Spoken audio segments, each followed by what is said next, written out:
Okay na ba? Nakikita na hindi ba? Okay na po. Nakano na po. Okay, okay na. Good morning. Sorry. Laptop ko hindi nag-function. So I am Kelvin Garcia. So professional mechanical engineer. So I've been working in Qatar for 12 years. So mainly in HVAC. So I will be discussing to you about the basic HVAC system.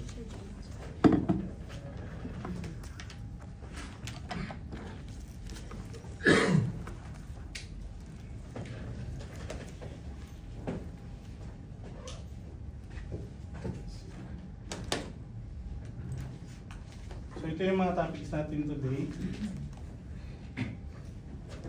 What is air conditioning system? So everybody knows the air conditioning unit, no? So magre-present tayo sa parang magfo-focus lang tayo sa air conditioning system at saka sa ventilation system. So next is what is ventilation system? Meron tayong one sample later on na ika-calculate. Tapos next is ducting system. Try natin mag-sizing mamaya ng duct kung may time tayo. The next is chilled water system. I will explain to you the system producing chilled water. Basic chilled water lang naman. And the last the fifth one is the heat load calculation using CLTD. So ito yung ginagamit namin sa manual calculation ng heat load. Pero nowadays meron na kasi tayong mga ginagamit tulad ng HAP. Pero syempre for you to understand what's the basic principle of calculation. So magta-try tayo mamaya ng simple fit out lang. Next, the last is the duct sizing and selection of air outlets. So, ang gagamitin natin dito is yung McQuay duct sizer. Basic lang din.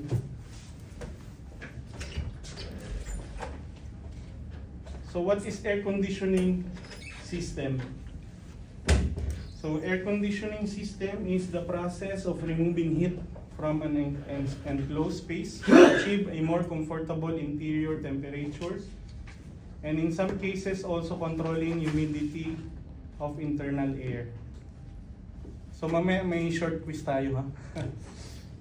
Short lang naman.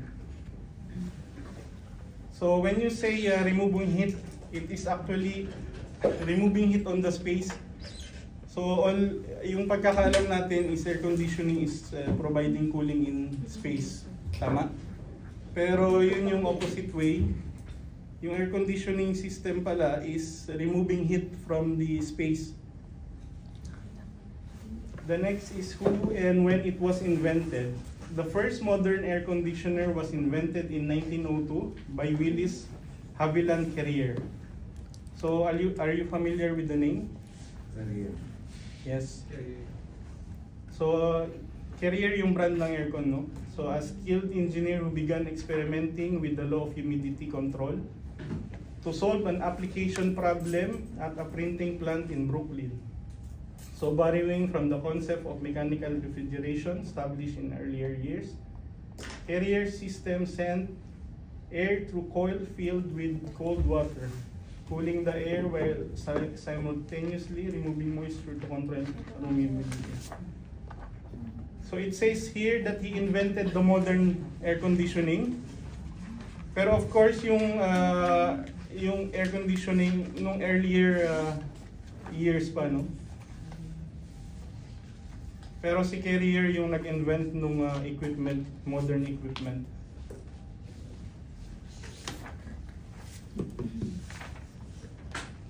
So what is the purpose of air conditioning system? The purpose of an air conditioning system is to control and maintain the temperature, humidity, and the air quality within a given space to ensure comfort and well-being. It works by cooling, dehumidifying, and circulating air to achieve a comfort indoor environment, especially during hot weather. Key purpose includes the temperature control. So ito yung mga main components ng air conditioning, yung main na ginagawa. Humidity control. Temperature control, it lowers the temperature in a room or a building to make it cooler. So yun yung main reason bakit tayo nagkakaroon ng air conditioning, para comfortable, human comfort. So next is humidity control. By removing excess moisture from the air, it helps to maintain and optimal indoor humidity level. So pag hindi mo na-control yung humidity, maaring katulad sa data centers. Sa data centers, yung mga ginagamit nila doon yung crack unit or yung precision air conditioning. So may capability yung crack unit na i-control yung humidity. Kasi pag hindi, pag high humidity sa loob ng data center, anong mangyayari? Masisira yung mga cables ng mga data. So yun yung importance ng humidity control. So air circulation and ventilation. It improves air quality by circulating the air and replacing stale indoor air with fresh air. So dito sa ventilation, so essential din tong ventilation, katulad na sa kitchen, 'di ba? Pag sa kitchen, lalo na yung mga heavy cooking na kitchen, pag nag-extract sila ng air, anong purpose para i-extract ng extraction sa kitchen? Of course, para ma-extract yung smoke at saka yung odor. Ngayon, ang ano din nun, kailangan, pag may in-extract ka, kailangan mo rin mag-supply ng makeup air. So yun yung essential ng air circulation and ventilation. Lastly, enhance comfort. Air conditioner helps create an environment that is conducive to productivity, relaxation, and sleep, making it essential important in homes. So yun yung sinasabi ko kanina. So yun yung main purpose ng air conditioning, to enhance comfort. So imagine nandito kayo sa Qatar tapos walang air conditioning unit at 46 degrees. Di ba? So hindi comfortable yung tao. So these are the basic type of air conditioning unit. We have the direct, the DX unit or the direct expansion. Okay, one of the direct expansion is the window type air conditioning unit. So what is a window type air conditioning unit? A single unit that fits into a window opening. It cools one room by drawing in warm air, cooling it, and then circulating it back into the room. So, window type, ito yung mga usual na kinakabit natin sa mga bahay natin. So, what is the advantage of this unit? So, number one is easy installation. And then, second is the space saving. So, kasi usually, lalong-lalo na sa Pilipinas, so, ini-utilize lang nila yung window. Tapos, doon na rin nila ini-install yung wall-mounted. So, this unit is considered as package unit. Why it is considered as package unit? Because diyan sa loob sa window type air conditioner, nandiyan na lahat ng components na, compressor, condenser, expansion valve, at saka evaporator. Later on, I will explain to you the basic cycle of refrigeration system. So one of the importance, syempre simple maintenance. Tatanggalin lang nila yung coil pag nililinisan, tapos yun, ibabalik.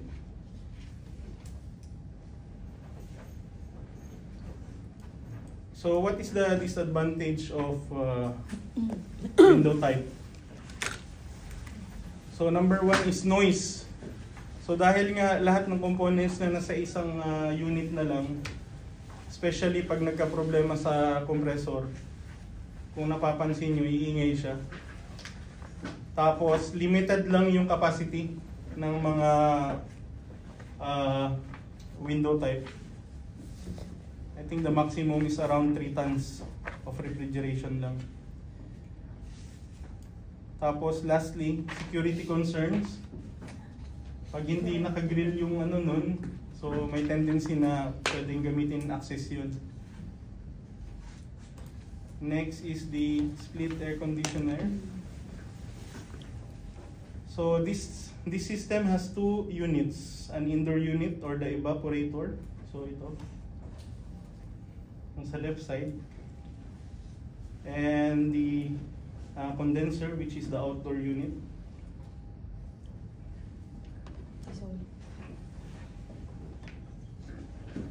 So what is the advantage of using a wall-mounted? So wall-mounted unit tend to blend in more seamlessly and interior design of a room. So they're less bulky and don't obstruct window, making them more visually appealing. So the next advantage is wall-mounted units are generally quieter than the window units. The compressor installed outside, yun yung sinasabi ko kanina, doon sa window. Yung sa window kasi nandun na mismo yung compressor niya, while dito nasa labas yung compressor niya. So ang components na nasa loob is yung evaporator nyo at saka yung fan or yung blower. So second is improved cooling efficiency. So split system typically offers better cooling performance and energy efficient than window units, especially pag yung mga inverter units na wall type.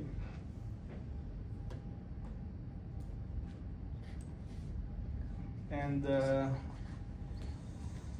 space saving. Wall-mounted units do not take up more floor space. Kakabit mo lang siya sa wall, tapos yun na, yung outdoor unit niya. So kahit saan mo naman ilagay, as long as nasa outdoor siya. So what is the disadvantage of wall-mounted air conditioning unit? So installation of wall-mounted units tend to be more expensive than window units. Kasi kailangan niya ng copper pipes, kailangan niya ng insulations, kailangan niya ng separate breakers.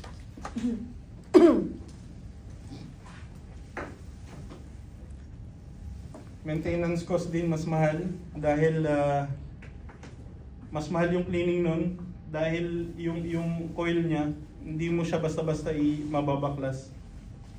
So ang gagawin nung servicer, yung service provider, lilinisin niya mismo doon sa wall yung coil.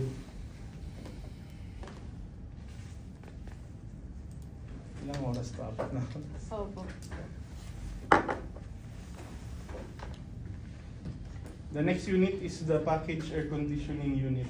So all the components, compressor, condenser, evaporator, expansion valve are housed in a single unit and installed on the roof or ground outside the building. So this is the package unit. So usually ginagamit ito sa medium size na establishments like schools. So this requires ducting system. So katulad nito, ito maaring hindi kasi ito malaking building to, so naka-chilled water sila. Pero yung concept ganito din pag yung sa mga package unit. So naka-ducting system sila at saka mga naka-diffusers lang. So precision air conditioning unit are specialized air conditioning system designed to maintain highly stable and controlled temperature and humidity condition in environment where even minor fluctuation in temperature or humidity could lead to equipment failure or performance degradation. These units are typically used in critical environments such as data centers, server room, telecommunication facilities, clean room, and laboratories. So this offers exceptional control over temperature and humidity level. So pag critical yung space, katulad nung data centers, like what I explained earlier. So ito yung ginagamit So ang tawag dito sa Middle East crack unit. Pero sa atin kasi PACU or Precision Air Conditioning Unit. So may capability nga ito na mag-control ng humidity. Dahil pagka data centers, syempre ang daming nag-heat generate, mga cables, mga panels. So ano yung tendency nun? Magkakaroon ng dry air sa loob. So this unit is capable of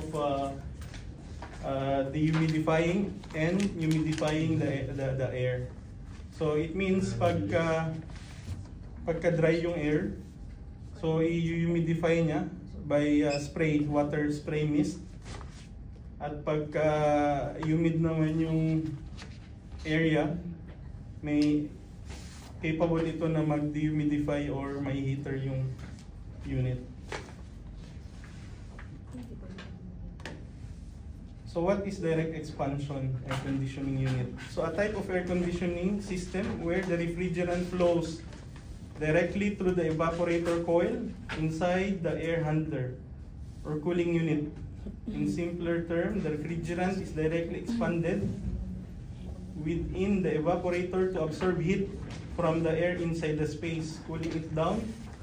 This system is commonly used in both residential and commercial air conditioning. So mainly, when you say direct expansion, ito yung ginagamitan natin ng refrigerant. Okay, so yung term na freon sa atin, mali yun ha. So ang dapat doon refrigerant because freon is type of refrigerant. So pag sinabi wala nang freon, hindi. Dapat wala nang refrigerant kasi maraming type ng refrigerant. Meron tayong R134A, meron tayong R22, meron tayong R12 which is phased out na. Yung R22 din na soon ma-phase out yung R22. So meron din tayong R407C for precision air conditioning unit.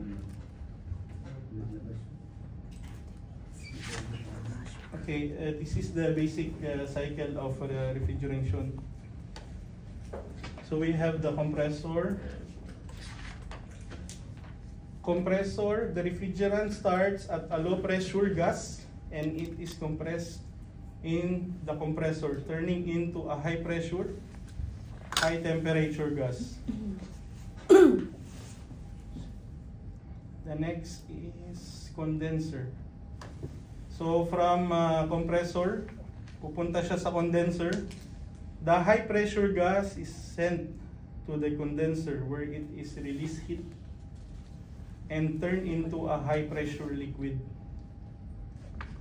So pag na-release na ng refrigerant yung heat from high pressure gas, so dito na nagiging naliliquify yung refrigerant.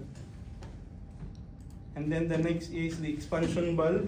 This liquid refrigerant then passes through an expansion valve which reduces its pressure and temperature. So dito may orifice dito sa expansion valve. So pag dumaan dito yung refrigerant, magiging low pressure liquid siya. So dito na lumalamig yung refrigerant.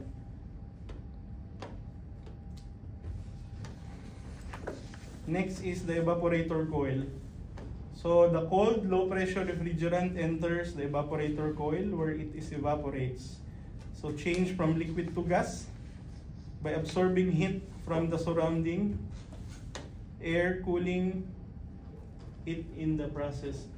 So dito na yon. So yung sinasabi ko kanina na inaabsorb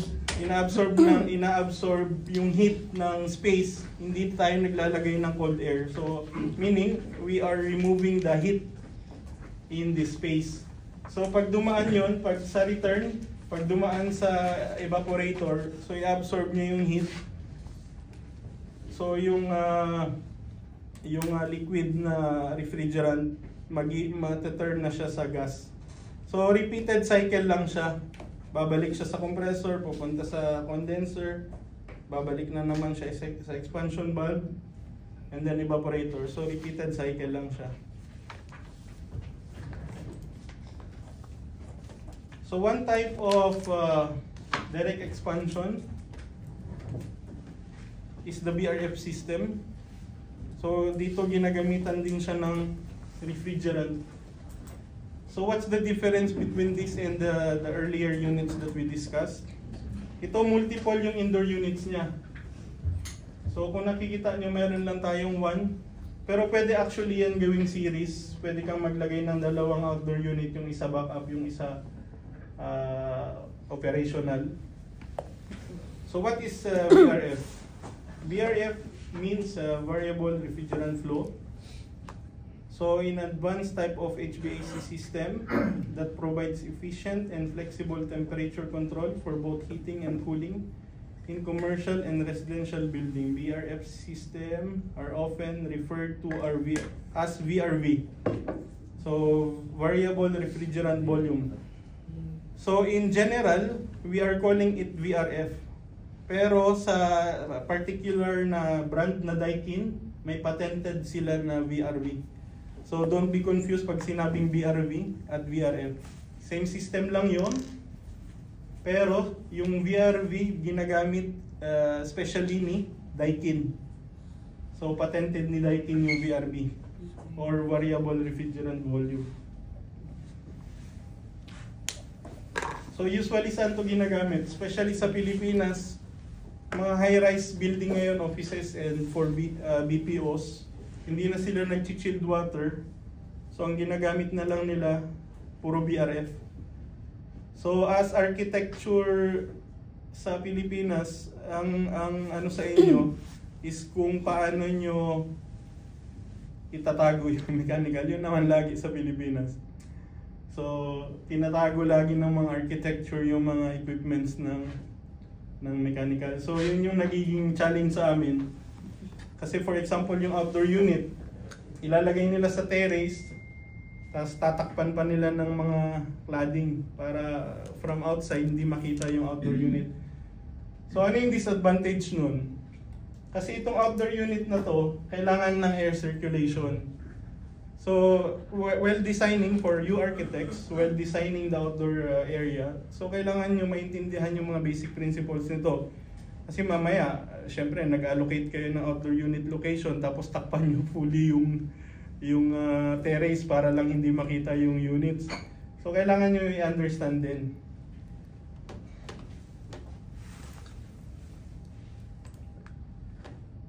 So what are the benefits of VRF system?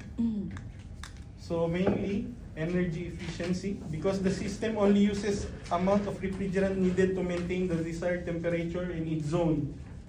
So it reduces energy consumption compared to the traditional HVAC unit. So imagine dito meron lang kayong isang outdoor unit, tapos nagsiserve ng multiple rooms. So ang limit nito sa piping around 1,000 meter of copper pipes. So yun yung maximum niya. So nakaka-less ka talaga dito because imagine if you will be using split units. If you have 10 rooms, you will use also 10 outdoor units. While here, if you will have only one outdoor unit and multiple indoor units. So second advantage is flexibility in zoning, the ability to control the temperature of each indoor. So unit independently makes VRF system highly adaptable to building with different thermal needs. So meaning each of these indoor units meron siyang tagi-isang thermostat. So hindi affected yung ibang areas. So yun yung advantage din dito sa VRF. Space saving, the compact design of VRF system allows for more efficient use of space, particularly in the building where ductworks or space for larger equipment is limited. So yun yung ma-eliminate nyo. So pagka gumamit lang kayo nito, maaring din na kayo gumamit ng ducting system which will consume lot of spaces, especially sa above ceiling. So pwede kang, for example dito, pwede kang mag-install ng mga cassette. Mamaya ipapakita ko sa inyo yung mga indoor units na pwede nyong gamitin sa VRF system.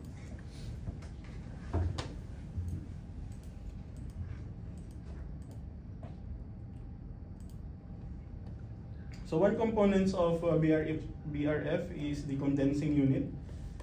So it's a critical component of BRF system that serve as the central outdoor unit responsible for compressing and circulating refrigerant through the system. So ganun din yung cycle dito, parang dun din sa normal na split units. So in essence, it handles the condensation of refrigerant vapor into liquid from after it has absorbed and released heat in the indoor unit. So it's the same thing. So the difference is only we have a lesser outdoor unit and more indoor units. So at saka may special function tong BRF, yung heat rejection or yung cooling mode, at saka meron din siya yung heat absorption or yung heating mode. So, pwede mo siyang gamitin both two ways, pwede mo siyang pang heater, pwede din siyang may capability din siya na pang cooling mode.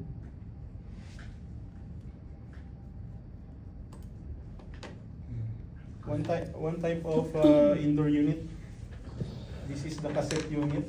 So it is a type of indoor air handling unit that is designed to be mounted in the ceiling. It is typically used in spaces where a discrete, effective, and efficient cooling or heating solution is needed while maximizing floor space. So, ito, ginagamit to usually sa mga BPOs sa Pilipinas, lalong-lalo na gusto nila i-maximize yung space. So, meaning as much as around 300 mm of above ceiling. So, pwede mong gamitin to. So, hindi mo na kailangan ng mga ducting system. Pag gumamit ka kasi ng ducting system, syempre magiging crowded. I mean magiging ano na yung ceiling nyo dahil ma-occupy niya yung space above ceiling. So next is the ceiling suspended unit.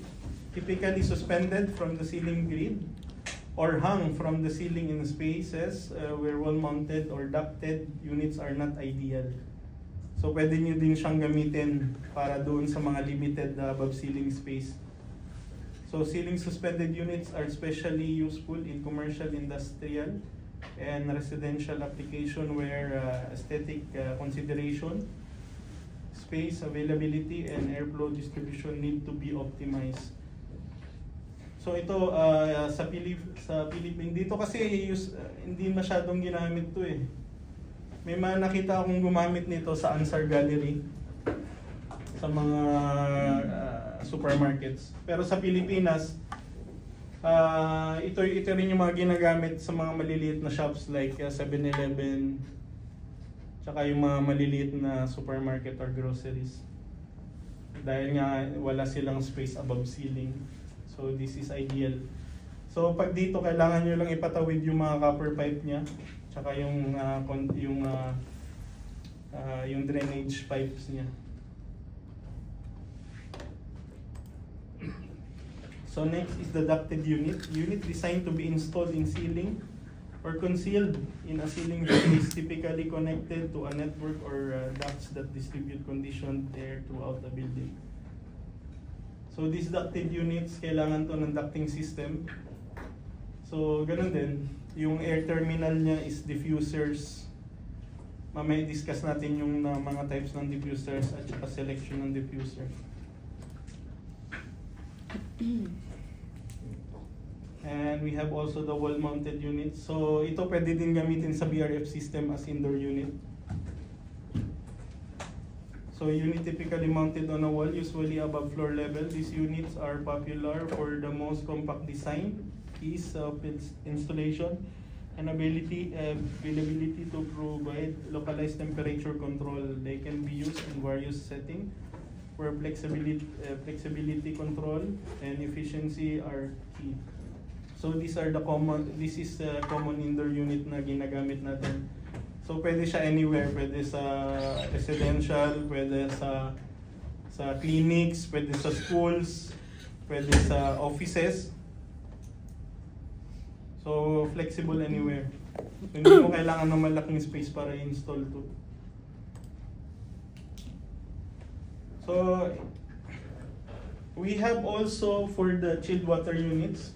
So ducted units, it's the same thing. The difference is yung cooling factor nito, ginagamitan natin ng chilled water system. So i-discuss ko lang sa inyo yung dalawang units ng chilled water, tapos pupunta tayo sa chilled water system.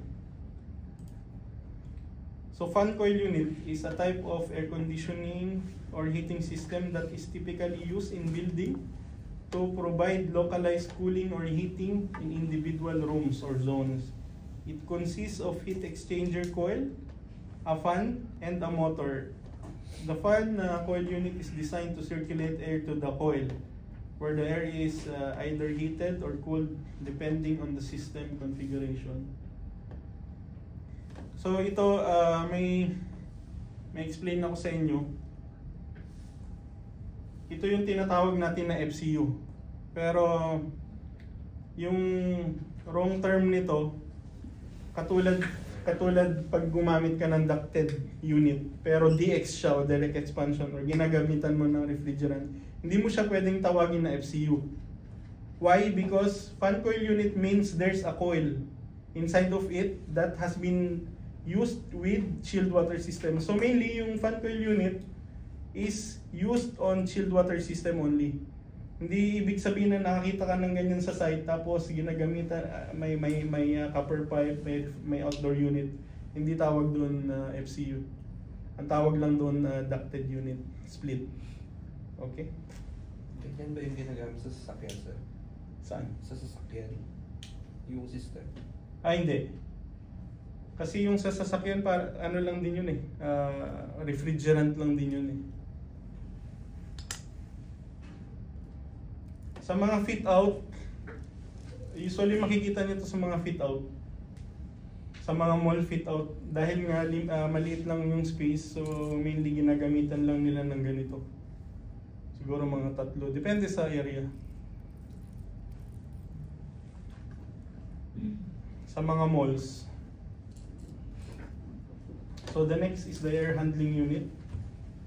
Air handling unit stands for, AHU stands for air handling unit. It's key component in HVAC system responsible for regulating and circulating air in a building. The unit typically includes filter, heating or cooling coil, fans and dampers to control airflow, temperature and humidity and air quality in a building.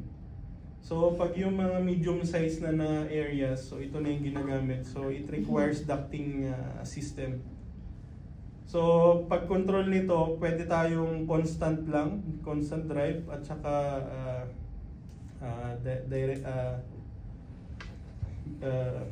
BFD or variable frequency drive.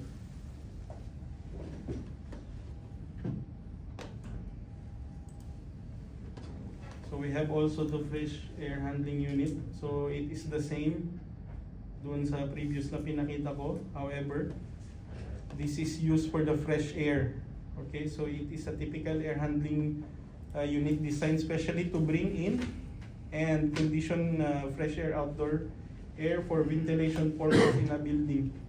So ito hindi circulated. So yun ang pagkakaibahan nito at saka doon sa air handling unit. So yung air handling unit is magpro-provide ng air doon sa space at magre-return siya ng air papunta dito.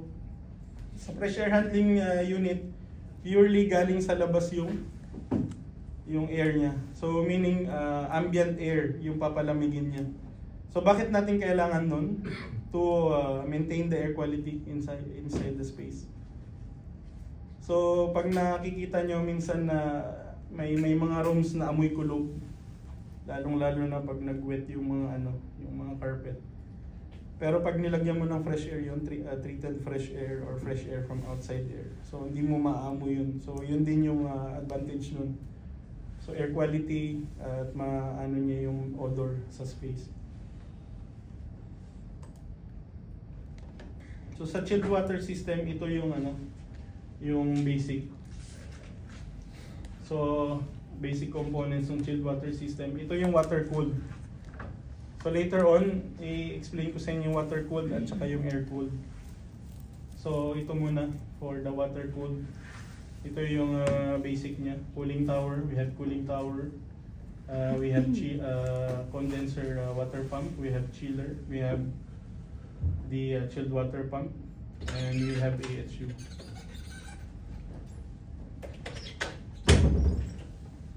So, i-explain ko sa inyo mamaya yung process pagdating natin dun sa water cool. So next will be the ventilation system. So ventilation system is an essential component of a building's HVAC system that is responsible for providing fresh air, removing stale air, and ensuring proper airflow within a space. So the primary purpose of ventilation is to maintain good indoor quality. So yun yung sinasabi ko kanina, kaya kailangan natin ng ventilation. Control humidity and remove harmful airborne pollutants such as carbon dioxide, moisture, odors, dust, and other contaminants. So types of mechanical ventilation, we have the exhaust ventilation. In this system, fans or exhaust vents are used to remove indoor air from the rooms like kitchen, bathroom, or laundry rooms, allowing fresh air, outdoor air to enter through vents or windows. This is often used in homes. Okay, so we have two common type of, actually maraming extract system. Pero yung common niya is yung kitchen extract system at saka yung toilet extract system. So the next is supply ventilation. Fresh air is forced into the building by a fan or blower, and stale air is allowed to exit through exhaust vent or window. So ang ginagamit naman natin dito, supply fans or make-up air fans. So how to calculate the required exhaust air? So to calculate the appropriate size of an exhaust fan for a room or space, you'll need to consider factors like room volume, air change per hour, and the specific requirement of the space, such as whether it's a kitchen, bathroom, or industrial setting. Here's a step-by-step guide to help you calculate the size of exhaust fan. Determine the room volume. So calculate the volume of the room or area that needs ventilation. So the room volume is calculated using the following. Okay, length, width, at height, and height. So determine the required air change per hour. So ito yung kailangan natin malaman. So very basic lang naman yung calculation for extract. For toilet, kailangan nyo lang i-calculate yung volume, tapos multiply nyo sa air change. Like for example, let's try bathroom. So as per ASHRAE, yung air change ng bathroom is 8 to 10 air change. So let's make an example here. So hindi siya perfect rectangle, pero assume na lang natin na perfect rectangle lang. So calculate the extract airflow required for a female toilet, having a dimension of 2 meter, 2.05 meter by 2.183, and the height of 2.5 meter using 8 ACH or air change. So the basic formula is Q is equals to volume times ACH. Okay, so we calculated the volume. So it is 11.19 meter cube. Next, we will just multiply it to 8 air change. So yun na yun, 89.53. So yung unit niya is meter cube per hour. Pero usually, lalong-lalo na sa metric yung ginagamit natin. So i-convert lang natin yun, meter cube per hour. So times 1,000 liter over 3,600 seconds is equivalent to 25 liter per second. So ganun lang siya kadali. So pag may mga multiple toilets din at ginamitan natin ng ducting. So ang gagawin lang natin is to total all the airflow. Tapos yun na yung capacity ng fan. For example, meron kang tatlong ganyan, typical female toilet. So you have 25 each. So if you have 3 toilets, So the fan that you will be using is 75 or 100. So how to calculate the required fresh air? So ventilation air based on ventilation rate per hour. This is as per ASHRAE 62.1. So flow, fresh air flow is equals to Q1 plus Q2. So yung Q1 number of person times ventilation per rate, ventilation rate, and Q2 is equals to area times ventilation rate. So ibig sabihin kung ilan tayo nasa room na to, yung pag-calculate nyon, kailangan mo ng architectural layout. So titignan mo, kunyari meron kang 10 chairs architectural mo. So yun yung kailangan mo i-consider. So base sa ASHRAE, so minimum ventilation rates for breathing zone. Oh, bakit hindi siya nag-ano?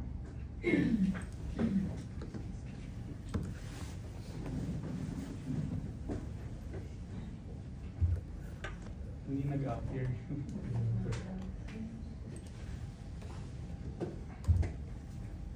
Yung sa screen ko. Papati dito.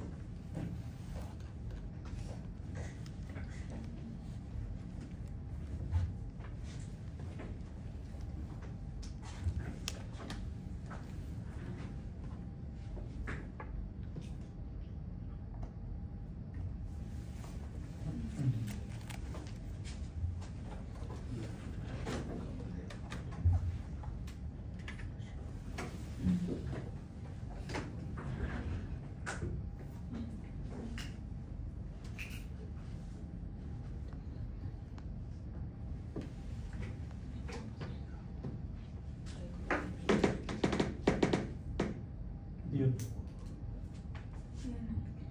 Kaso lang hindi na ano. So sa ASHRAE, Kasi naka-ano siya, di ba? Naka-present ka. sige lang. So sa ASHRAE merong may part siya ng ASHRAE. So nakikita dito yung rate per person. Siguro natin yung presenter po dun sa... Sige lang, baka Okay hindi, na po. baka mawawala. Wala po. So may rate siya per person. So dito, hindi kasi siya na ano doon. Dito makikita nyo kung saan siya ginagamit. Kung sa retail, sports and entertainment, residential.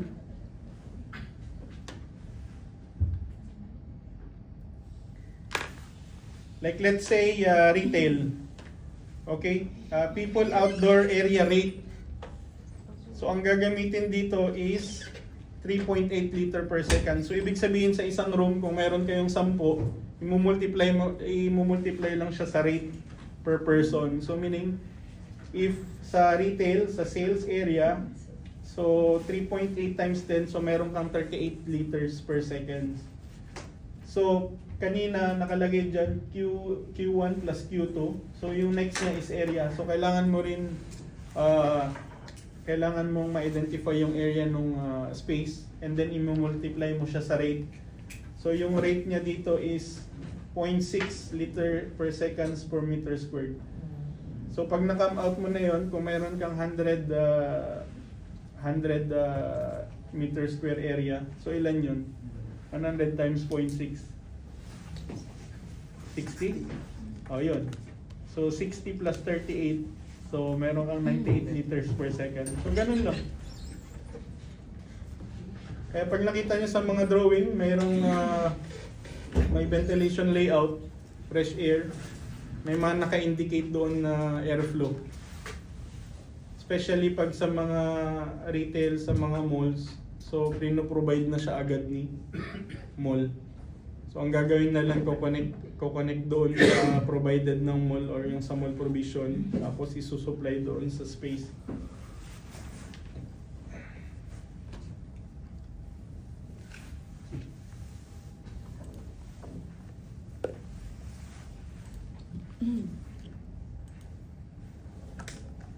Okay, move on na tayo. Sa chilled water system. What is chilled water system? Chilled water system refers to the entire cooling system that circulates the chilled water through a series of piping, pumps, and coils to absorb heat from the air in the building or facility. The chilled water then turns to the chiller, where it is cooled again and the cycle repeats. So chilled water system are very efficient way to cool large spaces, and they are used in wide variety of commercial and industrial application, like in most hospital. The system that employ water chiller are commonly called chilled water system. So chilled water system is used on the large establishments like malls, hospital, mga stadiums. So yun yung ano. Kasi the chilled water is known as efficient way of cooling.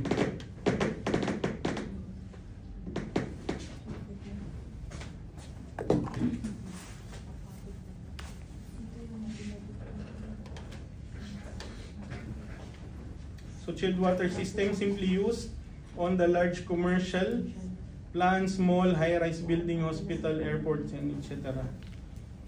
So water has a high specific heat capacity, which means it can absorb and carry a large amount of heat before its temperature increases significantly. So this makes chilled water effective. So chilled water system are typically more energy efficient in large building or facilities than traditional air conditioning system for the large scale cooling.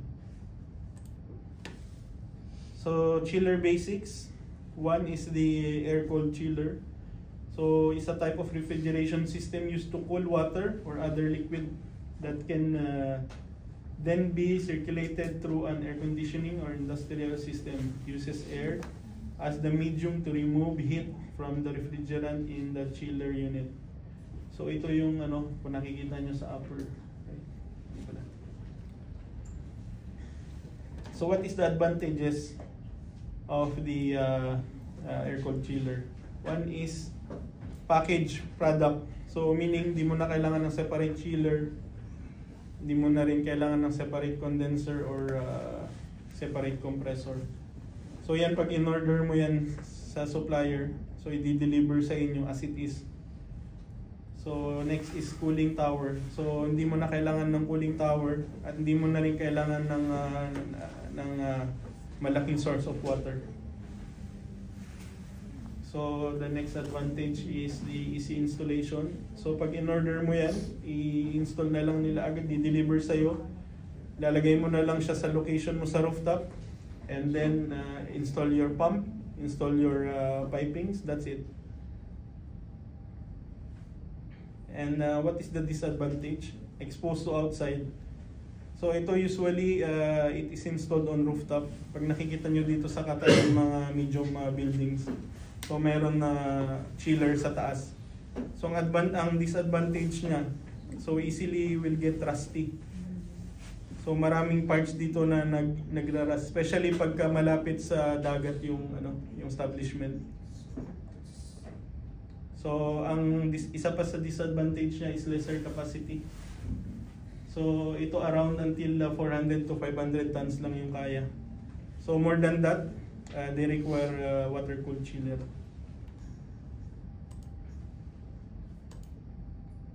So ito yung mga nakikita natin sa rooftop. Question lang, sir. Wala ba silang salt testing na ginagamit dyan sa mga exposed sa mga outside? Hindi, meron silang may ginagamit silang paint na pagka Sa salt? Oo, pagka malapit sa pero yun special request na yun ng client. So this is what you need to understand also as architect, na pag yung air-cooled chiller nyo katulad nito nilagay sa taas, so ano yung disadvantage nito? So kasi sa gilid niyan may mga coils, so dyan yung intake ng air. Pag hindi nyo binigyan ng space yan, so walang proper air circulation sa chiller nyo. So kailangan nyo rin mag-alat ng space. Fourth floor. Okay.